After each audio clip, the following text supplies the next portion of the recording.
in a different series with no junglers taken off the board. Well, okay, I missed the Pantheon. You know what? That's a Pantheon support ban. I know. I'm definitely not capping. No, you got to stay confident. I expected the Galio was the final ban. Teams have realized, hey, if we target Doinb in draft, it's kind of a lot worse for Ninjas in Pyjamas. The Rise has been permabanned, but the Galio really rising up as well. Vi has been the top priority jungler. A lot of people like it, but that leaves Neferi up as a potential answer. I know some people like the Vi into Neferi matchup. I generally consider that to be okay for the Vi, especially in comparison to some of the other junglers, but it's a lot of aggression that's capable of being picked by FPX. Also worth noting, though, the two big top laners we saw permaban not only in the previous series, but regularly are also up. So Rumble and Gwen, both available. Talia could be an option to take away from Doinb. A lot of great options left on the board. This is... we talked about how AL made it a point to really dare Hoya to beat him, and it worked out. FPX have already signaled through one draft and one R1 pick that they are making it a point for NIP to win without Doinb. This is so rough for him if this is how these drafts are going to go. Shadow's going to grab the Zins out as well on the R2 turn. I mean, that is a great trade into the Vi. I think that still lets Shadow do what he does best, which is proactively hunt for start fights with Jwei. This is a great turn for FPX, but as you called out, Rumble's available, and knowing solo kill, the new champion pool he brings to NIP, gotta slam this one home. Yeah, I agree. The Rumble is going to be the pick here. I imagine the Gwen will be the answer on R3. I just think that will be the way things end up going. But NIP might throw a little bit of a wrench into that. They might save their mid lane pick for later in the draft. They do this more often than almost any other team, especially when things like Galio are off the board. So it is going to be that Varus locked in for leave. They want to get him on something that can be consistent. And again, as I highlighted, I would have been shocked if this wasn't the Gwen. Wow, okay, so this is a rare matchup you don't see with how high profile both these champions are. Sheer, the young gun himself, on the Gwen into the new guy on the block for NIP's Rumble. This has got to be the matchup to watch, because no matter if this lane's a snoozer, these two are now put in pivotal positions for their team's composition. And you know what this opens the door for? 5 mid lane bans for FPX. If Why they not? want to go that route, the Silas is going to get taken off the board. You can take anything. Aurora, I think, is a potential option. Ari is a potential option to take off the board here. Just so many different things to take away. If you want to, Victor is another one that I think a lot of people have been really liking as of late if you want a more consistent team fighter. There's just so many different things you can get rid of for Doinb that just make things a little bit more interesting, but it's actually going to be the AD carries as the answer for NIP, of course, that being the part of the draft they've indexed into, taking away the ones that are consistently able to answer Varus in the mid game. I mean, if you ever want to piss off a veteran GOAT like Doinb right there, you throw 5 bans his way. It's arguably 6 because they picked Talia on R1, which is like half cheating. I'll go 5.5. 5.5 bans have been thrown at Doinb in the first game. And you know what? I like the Alistair ban, but I like the strategy. I like they're throwing out those bans. Why not, man? Take Doinb out of his comfort zone. So, I like it. It's the Jhin as the answer, the stable bot laner here. So this is a lot. This is just putting so much pressure on Sheer to really bring the damage home if this game goes late, because Jhin and Talia, they do have ability to burst and do a lot of big things, but they're kind of setup champions in nature. Yeah, all attention is going to drift over to what does Doinb want to pick, and he picks Akali. Wow. Okay. I am stunned by this pick. I got to be honest, not only because I think this team has looked better with Doinb being on things that are a bit more facilitative to allow more comfort coming out of solo kill and leave, who are both more aggressive players, but also, as a mid lane player myself, I can't say I love the Akali into Talia matchup. I certainly don't think that feels super comfortable. So a big kind of throwdown of the gauntlet here as we see the Rel as the ppgod answer, been one of his most prized picks, and the Poppy for Jwei to be able to round out the comp here. Oh, I love seeing these R5 Poppies. I do routinely like to call Poppy the series closer, because a lot of the times I see this picked, it's always for the team that wins a game 3, or in our home region, North America, there's a couple of game 5s we've been seeing in some of our bigger collegiate conferences. But main point being, you put Poppy, remember when you came in hyping up, the Kyle Poppy and it threw a ban? If if you take Kai out of the conversation, Jwei might be the next guy that you need to throw poppy bans to, and NIP might learn that lesson right here, right now. Absolutely. I think it's going to be interesting. I think Jwei plays a big part in this comp, but what I really like is just how distinct the two different identities are. I think they can both get there in pretty similar ways, but, you know, when you're looking at the early game, yeah, I'm looking at FPX. I'm looking at the fact that Gwen should be able to pressure out Rumble before he's able to hit level 6. I'm looking at the fact that Xin Zhao Talia should be able to move around the map, and Talia generally is good into Akali. You know, Jin is going to be fine into Varus, and that Poppy has a lot of pressure, but when you're looking at the 5v5s in the later half of the game, man, there's a lot of damage for Ninjas in Pyjamas. You're looking at a very scary burst comp. So really like kind of the dichotomy between these two teams, and both have so many avenues to find picks and skirmishes. You know, it's really going to be about who ends up finding that mid-game pressure, in my opinion, and whether or not FPX can push their early game lead. Another round 2 matchup where the first bout was not close. FPX 2-0'd NIP, but much like our series before, that was with a different look roster. Unlike Thunder Talk, NIP have found themselves more success with their new addition in solo kill put on a pedestal with this Rumble. But the stakes could not be more clear for an FPX team is looking to sneak themselves in to potential top 4 conversations the way they have been playing of recent. It all starts with the momentum game known as Game 1. As we head back to the Rift here and get a classic fan start across the board from these two teams and a little bit of sheer love from the crowd. Yeah, I'm excited to see, you know, who exactly the fans want to cheer for here. Is we're getting none. Zero. How about that? Yeah, no Gyos. Yeah, I was very surprised, but I'm hyped for this. I don't know if the crowd is. I'm certainly excited for this one. I think that there is a ton to like about these two drafts. And again, I love the dichotomy between these two teams in terms of how they want to play out this early game. I think you're looking at Ninjas in Pyjamas being a little bit more hesitant to actually take, you know, early game trades here, but a lot of onus on FPX to play around that Xin Zhao Talia early game and really make a lot of those skirmishes count because of the scaling on the side of NIP. So, interesting to see where the junglers go. Well, no crazy vertical jungles forced by a guy named Tarzan or something. We're getting pretty normal starts. Shadow and Aki are going to mirror across the Rift here. So we'll see what sort of impact that does have, because I would think that both these junglers would want to try and be active topside off first clears, knowing that Varus Jin is kind of a null lane in playmaking. Also knowing that Poppy is such a great denial if Rel engages. Yeah, it's difficult to punish this bot lane for FPX, and I think that is a big reason why you go for things like Jin and things like Poppy in the early game. Obviously, Poppy's going to have a ton of uses later on as well, but really the big, you know, plus is just how safe they get to play. The two's around the same time. I agree with you, though. Top lane is really going to be where I'm looking for a lot of that early pressure. Perhaps even mid lane if they want to go for some cheeky level 3, level 4 kind of gank there, but doesn't look like that's going to be the priority for either of them now. I love how Jwei is just daring somebody to walk close to a wall. That's just all Poppy gameplay is. It's like, is there an angle to hit you into the wall? It's just hilarious to watch them track that. We do see that Shadow's going to be able to track Aki's clear a bit here with that ward. Should spot out that the Raptors are being started. Right now, though, Shadow on the Xin Zhao is a bit quicker to his clear. He's going to be done with his red buff a bit earlier than Aki. So gotta look towards where the lane states are currently sitting at. Doesn't seem like there is much avenue for either jungler to force an early issue at this current juncture. Yeah, and that's going to be interesting to see how that progresses. I think eventually FPX is going to feel a little bit more pressure, but especially with Dragon still not even close to spawning.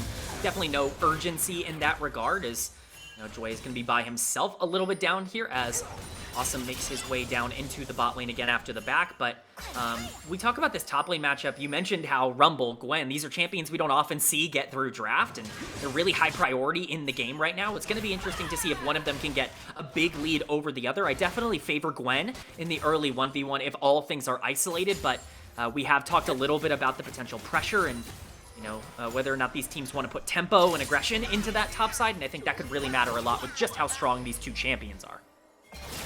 And for the players piloting them, right? This is what we're looking for Solo Kill to bring to NIP. And we're already seeing it in their confident approach to his draft, giving him this Rumble. Shanji was just not cutting it in any lane scenario against anybody. And that's what NIP really need out of solo kill, and makes it so much more important to watch this top lane play out. Speaking of top lane. Yeah. Oh boy, ppgod is here. He's spotted. Oh, what? Did Sheer see him? Yeah, he definitely saw the Rel walk into that bush shortly. Sheer's positioning like there's nobody else here except solo kill. Dodges out on the first stun. Forces ppgod to flash crash down without the Q stun. It's kind of just a bait, and ppgod's flash finds zip from Sheer. Yeah, very interesting flash from ppgod. Aki had already, disconnected from the play. He was ready to, move on to something else, and ppgod clearly still looking. Jwei here to potentially protect against a dive. That's not coming, but Shadow now. All right. So we see two plays on both sides of the map right now, Kman, where burn flashes are punishing NIP for later. Yeah, it's good plays by FPX. You're excited to see the proactivity, and that should lead to Dragon here, I would imagine. It's actually not. It looks like it's going to be some things coming away. We'll see if the rotation wants to come down. Yeah. There's no reason not to take Dragon. You were able to get Leaves Flash. There's no way to contest. Aki's making his way down to the bottom side of the map, but there's nothing to find here. FPX is just going to be able to secure that, and with Grubs still not but 2.5 minutes away, it's going to be that first major objective going to FPX as a reward for their early game aggression. I really like the motions they're going through right now, because the bottom lane's in a good spot as well. Got to think that FPX are going to be able to comfortably, watch Shadow clear bottom to top, Assume and Jwei are going to get this wave in, and then got to think that classic 6-minute swap's going to come through for this bot lane where Jwei and Assume can set up for that grub spawn in 8 minutes like you were calling out. Yeah, and Aki's kind of making his presence known. He isn't going to be seen there, but NIP taking a very aggressive trade. Okay. Awesome blowing barrier there. Yeah, he drops the barrier. So they do spot Aki coming up through that great Tri-Brush ward, so Jwei and Assume will get themselves back to safety for now. Yeah, it's just a little bit of a disconnect, in my opinion, for FPX. They should have had an idea, at the very least, that Aki was going to be on the bottom side. They knew that he was taking Raptors not 35 seconds ago and pathing down there, so definitely interesting to see them so far up, but at the end of the day, it's just barrier. It's not like the worst summoner in the world to lose, but with Grubs in about 1 minute and 20 seconds now, we're going to see those junglers tracking up onto the top side. Shadow going to be able to get his back off before that. Aki potentially looking for a play mid. I don't know if he's going to find anything here, though. Kara's flash available to him. Doinb's going to hop through with the perfect execution. The seismic shot doesn't land. 6 assist is down and out, and see ya later, Kara. Aki scooping up the kill. First big play for NIP on the board, but ppgod is spotted by Jwei, trying to clear a ward, but gets a crash down through it. Holy moly, where did Lee's damage just come from? Too bad that he gets jumped on by Shadow, and the piercing arrow gets canceled. So Lee will be cleared on out by the young gun jungler. Boy, are NIP lucky to even be coming away with a kill after that.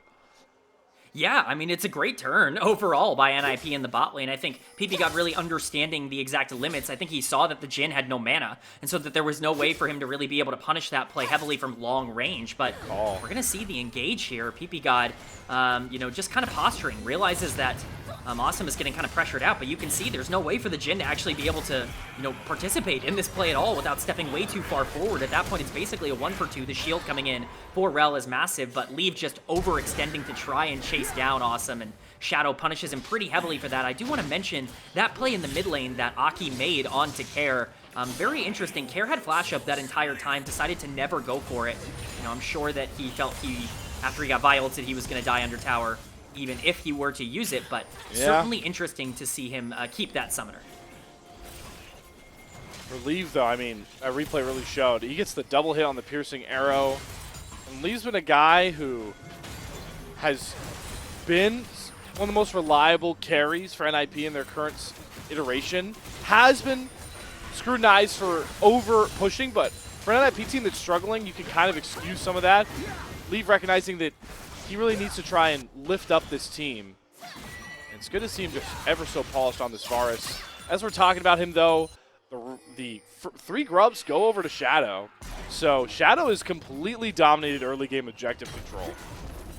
Yeah, we anticipated this, I think, from draft. When you just look at the composition of NIP and their You know, the way that their mid game is structured, you just don't really see a lot of options for them to be able to contest these early objectives, early Dragon, early Grubs. You don't want to walk into Xin Zhao, Talia, even Jin in some of these exchanges. It's going to be a bit more difficult to fight that out. So, you know, they're making the call to just give it over and to try to get advantages where they can. It's gotten them a gold lead, about a 1k gold lead, which a lot of that is in favor of Doinb, even after all those bans in the mid lane. We'll see if he's going to be able to take advantage of that, but certainly scaling is on the mind for NIP, and they don't want to, you know, run off their chances of being able to fight later on by taking a bad fight early. See how those level 6 ultimates coming online for these junglers are going to play a pivotal role in really forcing the issue for two guys who are on polar opposites of tempo as players right now. Really want to see how Aki can respond to the aggression that Shadow just brings to the Rift. As Sheer's going for an all-in with the exhaust, the ult all coming out, and it's another flash out of an NIP member, this time solo kill, forced to reset with no teleport. Yeah, this is the benefit of Gwen early on in this laning matchup. We talked about it in draft, but Gwen is just going to dominate in terms of how this 1v1 ends up going. The Rumble is still going to be very valuable, but it's going to have to be a lot more late game oriented, a lot more team fight oriented around those equalizers for now. It's going to be all Sheer in the 1v1, and that's really where FPX are going to want to put a lot of their pressure into. That's their lead on the map right now, and especially with Talia being able to move around globally a bit more effortlessly, I expect Sheer to continue to be a bit of a main character, especially after he picks up some of these plates on top side. We are looking towards Shadow, Sheer, and Care to really bring the demise of an IP in this early game. As once again, solo kill, wisely burning the equalizer just to make sure there's no way for a threat of a dive. You need to show why. It's just so big. The different solo kill is bringing, it's even in the marginal things right now. Absolutely. Solo kill, I want to know, like, the big reason that play matters so much is because Aki was taking Dragon the entire time. That was the play that FPX wanted to make as an exchange for Dragon down on the bot side, and they're just not able to get anything, and now solo kill. Aggressive. Ooh. Doesn't have flash right on this Gwen, so has to be really mindful of where the positioning is coming across here. The push and pull of these top laners really proving fruitful for NIP. You called out the Dragons taken for Aki. Doinb nearly gets himself a third plate on this bot lane tier 2, tier 1 turret. Aki steals away camps. Let's not go ruin that Aki by getting caught going for a Scuttle Crab here, as the Vault Breaker in is going to get him locked down by the Deadly Flourish. Assume earning that kill. Aki picked off, going for the nicest creep on the entire Rift. Aki, hello? What's going on, man? Like, I understand you maybe saw your bot lane rotating and you were like, oh, maybe we can fight. I have no clue what that was from him going in on that play. That being said, it's a big pick for FPX. They need to continue to find these across the map because there are some lanes that are starting to get more problematic. There's a gigantic lead in the mid lane, and Jwei is going to try and make the most of it. Two-man keepers throws both bottom lane members into the air as the 1v1 between the top players going out. Care gonna flash over the wall. The perfect execution doesn't find its mark. Doinb gonna flash forward and get the kill. 5 bans to Doinb don't mean squat right now. Oh, I was just mentioning it, but the gap in the mid lane right now is absolutely ginormous. A 1.5k gold lead for Doinb by himself on this Akali in a matchup that we called out isn't even Akali favored, as we see a dance over a blue buff. That's what this game needs, a blue buff fight. Shadow, smite 1, Jwei throws Aki into the wall. The curtain call, though, is going to be interrupted by Leave, who's going to solo out, Assume, gets the kill, is going to pay the bounty. So Sheer trades himself out the kill, but maybe Leave saving the rest of his teammates from a dastardly play. Oh, the LPL is so back. We are just taking fights everywhere across the entire map. We're seeing a 2v2 mid lane. We're seeing a 1v1 bot lane. We're seeing teams throw things away for blue buff. Sheer. Oh, and we're seeing Sheer? All right, solo kill finally uses Equalizer on something that's not a creep. But Sheer does get out this time, but man, is he really limit testing and not having flash on the Gwen is you can see the mastery of Doinb. God, this is just so bad for Care. Doinb just gets such a big lead. Care has to flash out, but realizes that Doinb can just reactivate the ult and just get back into range. There's no way for the Talia to get out of here. You know, Talia's down 40 CS in this matchup already. Care is all, like, he was way behind before that solo kill, and now you have that solo kill gold going over. You know, the item was already fully completed for Doinb before that fight ended up happening. He's going to be almost a full item up on Care at this point in terms of the gold that he has, and it's just insane to see the difference that Doinb can make even after 5 bans were put his way in draft. And what makes it even more tantalizing, Kman, the FPX comp, like, who doesn't get demolished by a full Akali combo in this team? It is there are no tanks. Terrifying. There's 0 tanks. Yeah, I think the only way that you could potentially deal with this Akali late game is Poppy. I think that Jwei is going to have to be super relevant in the back half here to really be able to shut down Doinb. He's probably going to have to mark him in every single team fight, and we know Jwei is capable of doing that, but what did we exactly say in the MVP conversation when we were talking about Jwei getting player of the games? He's the playmaker for this team. He's a big initiator in a lot of these fights, and that's not really going to be an option for him because he's mostly going to have to be used as a peel tool to, you know, keep that Akali off the backline. Very true, but if there's one thing that makes Poppy most valuable as a pick, if it's jungle, if it's support, it's going to play such a big role for Jwei to maybe keep up his MVP streak. Keeper's verdicts. How many people and who can you knock out of those big 5v5 fights? That's all. That's 90% of the importance of a Poppy pick, I feel like. Yeah, it's definitely a big part of it, but now we actually see a potential contest over Herald here. I imagine FPX don't want to give this over. All right, let's see one of those Keeper's verdicts from Jwei. He's trying to flank and keep solo kill off to the side. Doinb, though, sees an angle to go in on to Care. The exhaust comes down, though. Doinb gets shut down in his own shroud. ppgod going forward. Keeper's verdict from Jwei only knocks out Care in the background as we do watch Aki fall in his own 1v3. We walk away with a trade on each side, Jwei and Aki, but Herald secured by NIP. Yeah, it's still a win for NIP. Credit to Aki for being able to get the Herald, and credit to the setups for allowing that to happen, but he overextended so much in the back half of that fight. Doinb doing a great job to pull a ton of aggro his way, understanding that 1v3 he can buy enough time to get out and, you know, really get his team into the situation as we're going to see here. You know, it's a nice setup for NIP. They're just way first to the objective, and, you know, Doinb does a great job to buy a lot of that time, get Care super low, but Aki goes for the kill instead of playing with the rest of his team, and he just doesn't have the damage to actually be able to pull it off on this Vi. Care just barely surviving, but after Aki goes down, there's no follow-through from NIP. A more patient fight could have perhaps led to a slightly bigger lead, but definitely still a nice play for them. Yeah, Kman, you're starting to point out a couple of misreads here from Aki, who for now hasn't really tormented NIP. We're still in a pretty good position, but you need that B1 vibe to have a lot more impact and mostly mistake-free going forward if NIP want to grab themselves a Game 1 win here over FPX. And you can look towards Aki now as the Dragon is being started up. Herald dropped in the background into the mid lane. Here comes the Weaver's Wall, though. Gonna make it very hard to get over that wall, but here's the Vault Breaker, and here comes Aki right here to ring the bell. Steals away the Dragon. Doinb flying into the face of Assume. Look at the attention Doinb dictates. Care, Jwei, and Assume all have to wait for this Akali. But here comes Shears Gwen, dashing in with the needlework. Doesn't find any kills. It's ppgod. It's gonna be the only one dropping. Finally, a positive play from Aki as he wins the 50-50, and with the Herald, gets mid-tier 1 turret down. Yeah, that's the kind of play that you can make because of the pressure you gained from the Rift Herald just a few moments earlier. Aki with a fantastic smite, but I do want to give FPX some credit. They finally were able to mark Doinb in that fight and create a situation where he wasn't going to be able to take over on their backline, and without his damage in particular, NIP don't have a ton of tools. Aki shadowing, though, in the teleport coming in top. Season Assist is still here, but it's actually Care that shows up. I wonder if they were expecting the Gwen instead. Nonetheless, the dive dematerializes, and we can look back at that fight you were pointing out, Kman.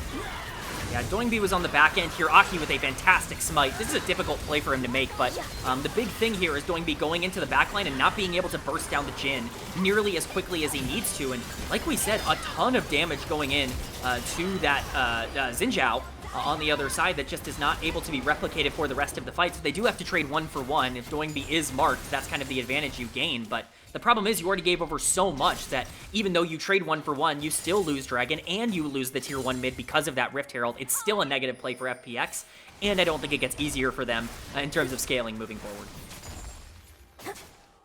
They've lost out on feats of strength, So the boot upgrades in NIP's hands. They've knocked down their second turret of the game. Will be immediately answered, though, by Sheer, who is quietly scaling up into that one late-game threat that FPX are relying on. It feels like for these fights going forward, if we're pulling from foreshadowing, this game might come down to which hyper carry bursts the enemy's backline down first. Yeah, it's definitely going to matter a lot where the positioning at the start of these fights ends up being. If you can find a situation where Sheer can get on to leave pretty quickly or even solo kill pretty quickly in these fights, things become a lot more difficult, I would say, for Ninjas in Pyjamas, even with a lot of their scaling advantages, but a lot of pressure onto Sheer. We highlighted him earlier as a really big piece for FPX. He's going to have to prove it here today because he is absolutely the win condition, as you mentioned. But I think Shadow is going to be a lot more important than maybe we're giving him credit for, not only for some of these skirmishes that are going to happen in the mid-game here, but as a potential disruptor for damage coming in from the Varus a little bit later. He just needs to buy enough time for that Gwen to be able to slice through a lot of the backline and the midline of Ninjas in Pyjamas. If he can do that, it might be enough, but Sheer playing aggressive. He's going to drop the exhaust. Solo kill slips away from the deadly flourish. Here comes the Weaver's Wall. Care jumps off to the wrong side. Solo kill just soaked up 2 ultimates, exhaust, and gets out scot-free. Yeah, and I would consider that a win for Ninjas in Pyjamas, not only because solo kill soaks up so much, but because I think they actually won the fight in terms of the damage that was dealt over the course of it. Absolutely insane. Leave gets 1 combo in on Care, and he has to completely full back. Otacon is up. That looks to be what NIP want to try and, get here. Sheer, is he going to overextend? No. He's going to have the patience, the understanding to back off, but definitely looks like Aki is going to continue to look for some of these picks. Get a bit of a lull coming across with nobody looking to force this Octagon. We can focus in on some of the item breakpoints that are coming across here. And markedly, for me, Kman, it's just Doinb. Zanya's in a proto belt, a rocket belt done. Akali is dictating all of these fights, but maybe we have a skirmish coming first as the flank teleport from solo kill does come out. He's got the ultimate, drops the equalizer, sees the assist. It's such a beautiful combo. The Seraph shield is not enough to save Care. There's about enough time for the response. Sheer teleports in, immediate flash out of solo kill. And while flash trades were good in the early game, it's not going to be enough for FPX right now as another pick formulates for NIP. Yeah, I criticized Aki earlier for diving too deep because he didn't have the damage. Well, the damage has started to come online, especially with solo kill there to help out that play. Fantastic flank teleport, a great pick overall for Ninjas in Pyjamas. They just need to keep finding these kinds of plays because when you look at the gold difference, yes, you're looking at a 2K gold lead, but that's entirely on Doinb in the mid lane. That is where all of the gold is right now. If you can get a little bit more going on solo kill, a little bit more going on Aki, I think these fights are going to become even more dominant in their favor, and that's going to lead to their setups being better here. So we see a teleport coming in once again, this time from Care. Yeah, FPX really making it a point to be first to not this Otacon, but this Drake. Infernal Soul in a damage-built comp like NIP is music to the ears of guys like Doinb. But Shadow is looking to maybe get a bit sneaky here, starting the Dragon on his own. But Aki drops a pink ward, sees the Dragon is already being started. Shadow hasn't got a lot of damage in. Keeper's Verdict comes out a bit early. It only hits ppgod away. Doinb is teleporting in. RNIP a bit too late. Down goes the Drake. We're even at 2 apiece. Does the chase begin? Does the hunt of Doinb kick off at this point? No, they don't want to chase into Fog. And Shadow gets away with highway robbery on that Dragon. Great setup there from FPX to be able to grab that Dragon. It's just well built, understanding that Shadow can actually start it pretty much for free, but it's Otacon now that's going to be the potential counter move made by Ninjas in Pyjamas. FPX going to have to immediately come back to contest. I know giving Otacon is tough, but this is such a bad window to try and force your way in. There's so many choke points. There's so little vision. Weaver's Wall going to come down from Care. Sections Doinb off. The Otacon soon to reset its health bar, and it will. Shadow dashing over the wall after ppgod. Flash lands from Jwei. Aki gets slammed into the wall, and Doinb is nowhere to be found. He can't connect with his team in time. And FPX now get to take their shot at Otacon. It's a disaster for Ninjas in Pyjamas. They end up waiting for a Doinb flank that never comes. Oh, solo kill! The seismic shove. Care redeems himself for the early game woes. Another single kill found for FPX. And they're back on Otacon again. Doinb is completely separated. He has all the gold for Ninjas in Pyjamas, and he's not in this fight at all. This is the problem. If you want to go for a flanking Akali, you're just not able to actually execute if you are too far behind. And not only is that dragon coming in to delay any sort of soul from Ninjas in Pyjamas and even get yourself to 2 dragons if you're FPX, that's Otacon. And you mentioned just how strong the new Otacon is. It's massive for FPX to pick this up. We're going to get a fight replay. Look, Doinb's not able to participate at all. That Weaver's Wall. Where? He's at the top of your screen. You can't even see him. He's off screen entirely. Shadow, Jwei, some fantastic plays here. Aki perfectly lined up into the wall for Jwei to be able to stun him up. And then even as we continue this fight, Care, kind of sitting around waiting to get vision on NIP. A fantastic seismic shove onto solo kill that ends up picking him up as well. And from this point, NIP is completely screwed. It's a complete disconnect from them, and it could have just thrown their whole lead. And what a great development for this, band of brothers FPX team that we've given so much credence to for how they've gotten to the 6-8 mark. They have big series wins, but I'm just even more impressed and, faithful in this team to threaten top 4, 5, and 6 spots, seeing them play so smart from behind. That's what a lot of teams in this mismatch of Group Ascend have failed to do. A ton of teams Kman can win when they have a lead. What really is going to impress is how do you navigate a loss from an early game. Exactly, and I think that that's really the key here for Ninjas in Pyjamas, because as much as we say, oh, their lead might have been thrown there, they had a really bad fight, this is still a 5v5 comp that I prefer in the back half of the game. I still think they have so much damage going for them, especially with solo kill starting to get to some item break points for that Rumble on the top side. It's going to be pretty big to play around him, and as much as FPX want to play for the map right now, look at where the gold advantages for them are. It's a small lead for Gwen, which is super important, but Xin Zhao has quite a lot of gold for this team. The Poppy has a little bit of that gold advantage for this team. These aren't areas that you can capitalize on nearly as efficiently as a 2k gold lead for an Akali on the other side, but they're going to try. Oh, flash out of ppgod. Another window that Shadow busts open. Getting some big summoners down once more. Aki spotted on the top side with Doinb, bringing the top lane wave in. It's time to talk about another sleeping giant. Sheer there has had a ton of time to farm up, and I mean, what is this going to be, a Rabadon's third for this Gwen that can really maybe make up for some of those damage concerns you were talking about, Kman? You need damage on Gwen. That's your win condition to me. Very clearly, there's almost no other way I can imagine you winning these 5v5s unless Doinb just, once again, decides to not be a part of it. Outside of that, you need Gwen to be able to get on this backline, and that's going to require a lot of setup. I think the Weaver's Walls coming in from Care really need to be important. If you can find these choke points where Sheer can get in, that's going to be massive. I have to keep track of Jwei and those Keeper's Verdicts as well, now that we're so 5v5 centric. Infernal Drake spawning in 20 seconds. How do these teams position around this side of the map is going to be integral. I wonder if FPX are willing to sort of give away Soul Point. They have a lot of investment towards this top side. Sheer's got a big wave coming in, and Baron is up. Where do these teams' priorities lie right now, Kman?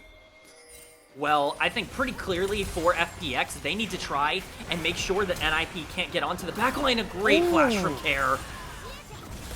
Chains of Corruption down. We're still just trading flashes. When do you cash in those chips in those big fights? Look how dark the topside river is. It's the same issue we saw in Game 2 for TT. They just couldn't walk in, too afraid. Nobody to really bear the brunt. All the vision still going to be cleared up here. Do FPX try and threaten the Baron, or are they just buying more time for Sheer? It's a game of chicken right now across the map between these two teams. It's all about where that first engage ends up going. It's not who engages first, it's where they engage that ends up really creating a big difference between these two teams. But one thing that I really want to point out, as much as we're talking about how we're getting into the 5v5 section of this game, both of these teams are very well set up to find interesting picks. If anyone overextends and gets caught, that could be a massive game changer, but FPX and Shadow are starting the Baron. This game saw Shadow steal away a critical Drake once. Now he's really indexing his sneaky attributes, starting this Baron with limited vision. He is going to sack this Soul Point Drake. How much is ppgod going to find out about this Baron, though? That Weaver's Wall should be singing alarm bells, ppgod. That Baron is gone. Soul Point Drake felt like a big victory for NIP, and they just learned the hard truth. What a turn from FPX. This is how you play aggressive on the map. Brilliant stuff from them. And I really want to give a big shout out to Jwei because he does a great job of not giving away that position is happening. It's really up until the Weaver's Wall that there's no way for, Ninjas in Pyjamas to know that has been started. It feels like it's free for NIP to be able to get that soul point that there could potentially be a flank. But again, that darkness used to their advantage, the setups used to their advantage. And now Sheer on the bottom side pushing with that Baron. He doesn't want to over push, but FPX is in the area if they want to collapse. He is very high level compared to Aki, ppgod, but they're going all out for Sheer right now. 4 members committed. Yes, that's a teleport from Doinb in the background, and they are going to knock down the Gwen. Shadow's flank is a little bit too late. Do FPX still really want this fight without their Gwen? They've once again sectioned off Doinb, but Shadow's in a 1v3. He just does not win. Double kill over to solo kill as Doinb flies on in with the pro execution. Cares down next. The Keeper's verdict just a little bit too late from Jwei. All of that Baron work done by Shadow crumples as they give over 3 1v1s to the might of NIP. What just happened for FunPlus Phoenix? I understand that you want to try and make a play down there to capitalize on maybe them overextending, spending a lot of resources to get Sheer, and I think that the play is wise, but once Sheer is dead, Shadow jumps into 3 members trying to disrupt, and everybody else on the team is completely separated. We can watch this here. Sheer just walking up a little bit too greedily, does get caught out a little bit, but I think a big reason why he feels comfortable is the rest of his team is in the area, could potentially collapse, but look at the routes they take to get here. They're all playing so safe without vision, and Shadow just goes in by himself 1v3. Look at where the rest of his team is. They're fighting 1v3 on the back end of this fight. Kair's already half health. This fight is over before it even begins, and Doinb finally has a chance to disrupt. On the backline, Kair gets hit with the Chains of Corruption coming in from the Varus, and it's just doomed from that point. It's a completely separated fight for FPX, and it could have cost them everything. It might cost them the game because they had so much map state control. Now it all disintegrates. You go from having 3 Baron waves pushing in your favor to now just maybe 1 in this mid lane spot, and you give confidence over to Aki and NIP as Kair is once again singled out. They are sitting on top of the equalizer, the most valuable Rumble ult you might see in the LPL for a while. Solo kill grabs the last kill deservedly. 2 more down in the name of NIP. It's Kair getting caught out again for the 2nd or 3rd time this game. It just feels like this Talia has not been able to accomplish much outside of that one gigantic seismic shove, but it's more going in favor of Ninjas in Pyjamas. Now they're going to have full push. Jwei now has to flash out.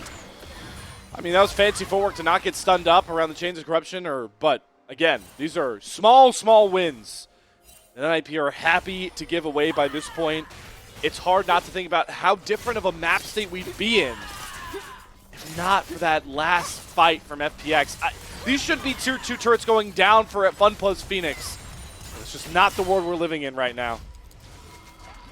It's just, you gotta be a little bit frustrated, but you gotta keep your head in the game if you're FPX. As much as we said, like, oh, this puts them on the back foot, and it absolutely does, the Gwen is still very strong. Maybe not quite as strong as maybe you would want with that Baron buff, but this is still, as we can see, the minus 2,000 Baron buff power play for them.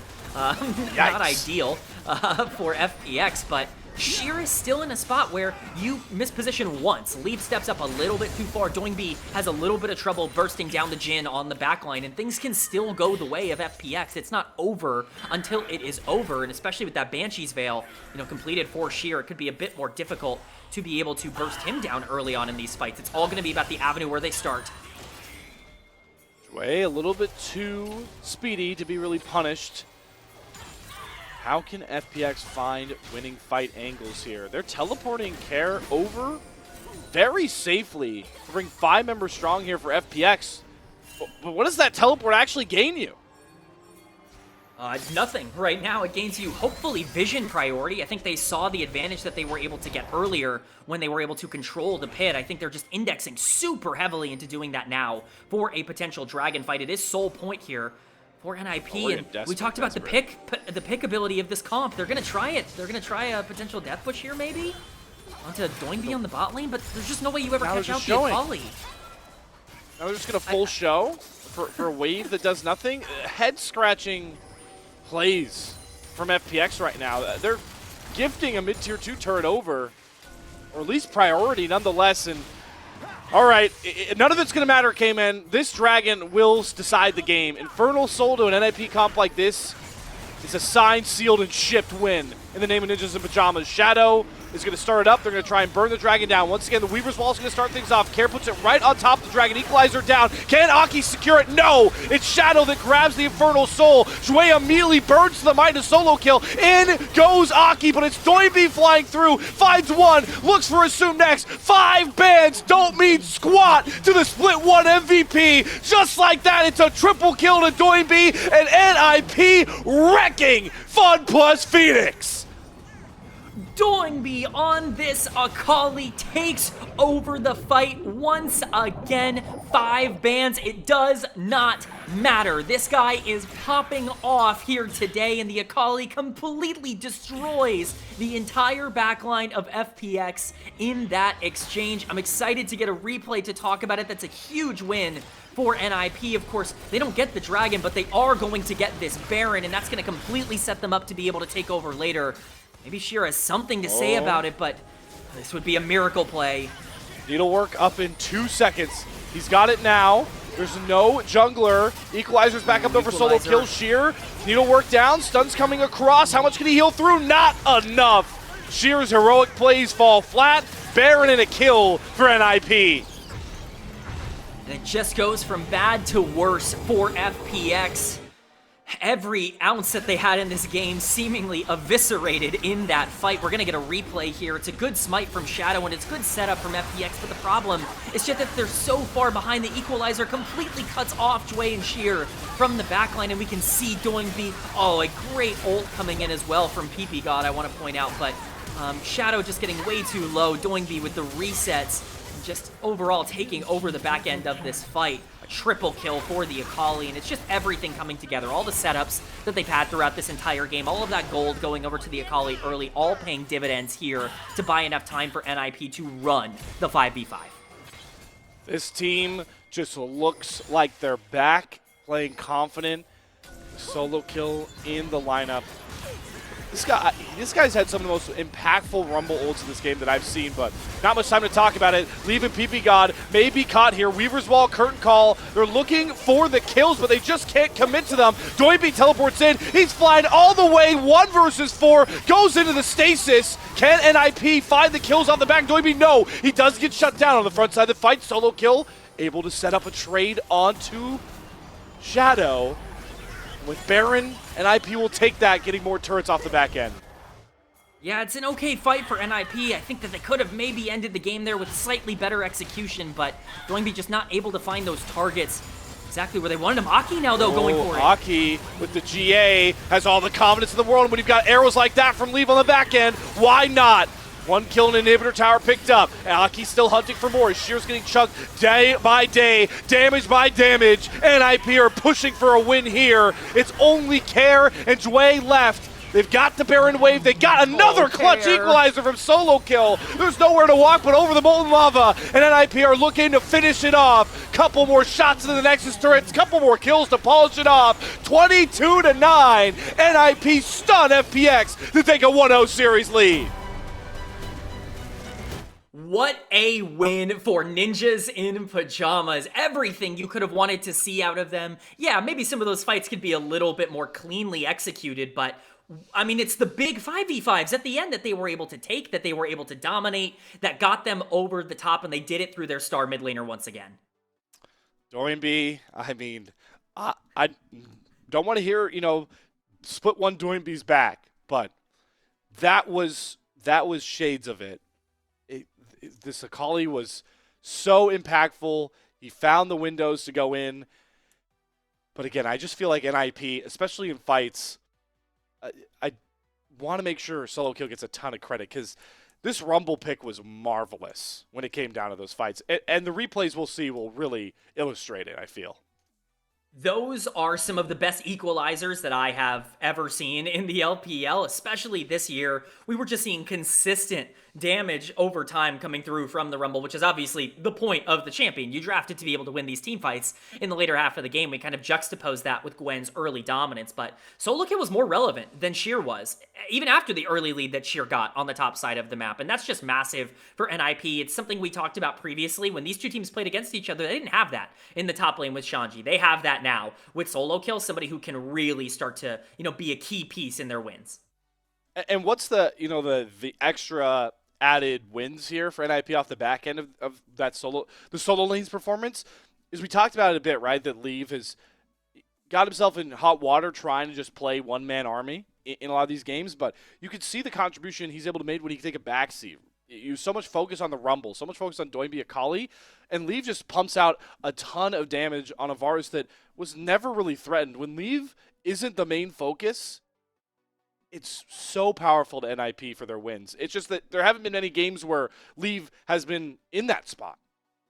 I completely agree. And I think when you talk about Leave as a player, because he plays with so much confidence and because he is somebody who wants to try and be a big difference maker, he can get himself into positions that are a little bit over eager. We've made jokes about it before, but that 20-minute mark rolls around and he feels like he has to walk up mid lane and just, something clicks in his head. But this game, look at the damage. He did 47,000 damage on this Varus. He eviscerated FPX and he did it without any danger. It was incredible stuff from him. And this reminds me of Split 1 when Doinb was popping off mid lane and generating a ton of pressure. When they could play through, top and jungle a little bit more frequently, Leave could be somebody that could just win in a lot of these team fight scenarios, and that's exactly what he did today.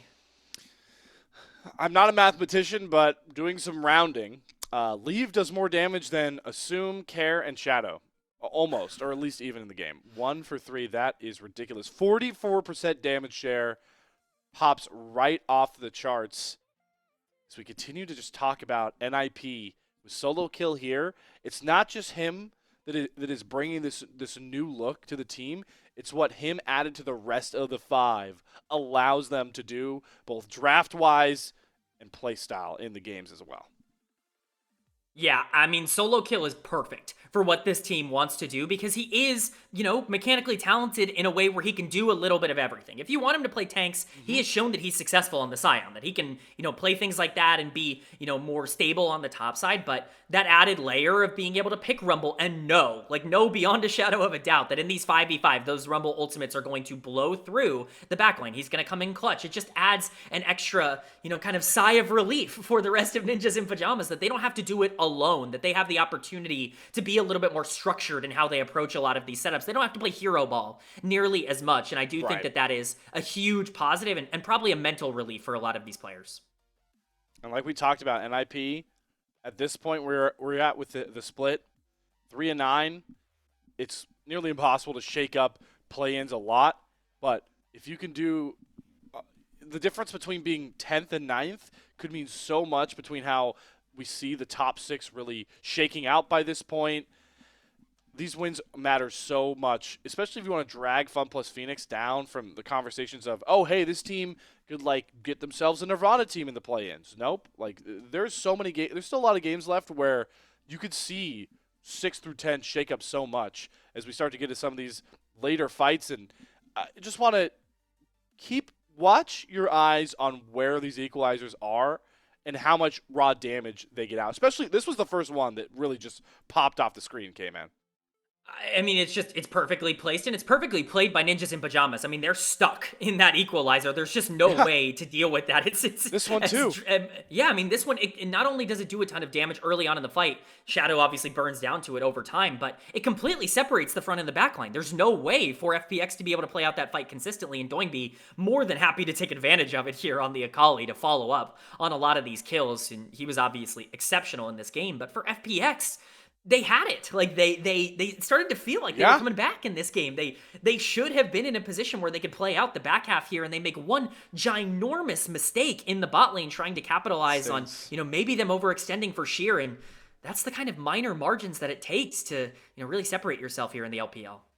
Yeah, and even in this last fight, this starts off with you being able to wall off a bottom lane with no help coming, and they don't even get the kill onto the support. They don't find the kill on to Care. These these small missteps really stacked up on top of the Baron play. And FPX really hitting the panic meter, something we haven't seen from them in a while. Individual game like this where they kind of they shoot themselves in the foot is the moniker. But luckily the series is not over. Final topic I want to bring your way, Kman. Knowing what we saw from Care stat-wise, like player of the game, I think he'd go at least 2 different ways, maybe even 3. Yeah, I mean, there are a couple of great options. I think it's perfectly fine if you want to look at the stats to give it to Leave, but to me, the lead in particular that Doinb was able to get in the mid lane is what really opened up the map here for Ninjas in Pyjamas. He was up 2,000 gold at, like, 12 minutes into the game by himself in the mid lane. That's just how much. He was a 40-50 CS as Akali into Talia. Like, that's the kind of difference we were seeing from Doinb, and it's not like he didn't pop off and destroy a lot of these fights. To me, I wouldn't think too hard about this. It's pretty crystal clear that he's the MVP for me, but we'll see if they want to follow up on that or maybe go for, more of the damage there. All right, they're going to give it to Doinb. I'm got to factor in how many bans he drew. His MVP count is the same as the amount of bans this guy got in game number 1. Doinb looking like he may have found some of the stride he had that strolled him onto a split 1 MVP. For NIP, though, got to find a way to put together another big game win. Best of 3s mean you need 2 to get this thing done. And for NIP, that would be separating themselves from the very bottom of Group Ascend. 3 wins between themselves and Thunder Talk right now. Does Game 2 make it different? What does FPX look like on the response? So many questions to answer, and we'll have all of them for you along with a shout-out to one of our sponsors after another short break. We'll see you guys on the other side.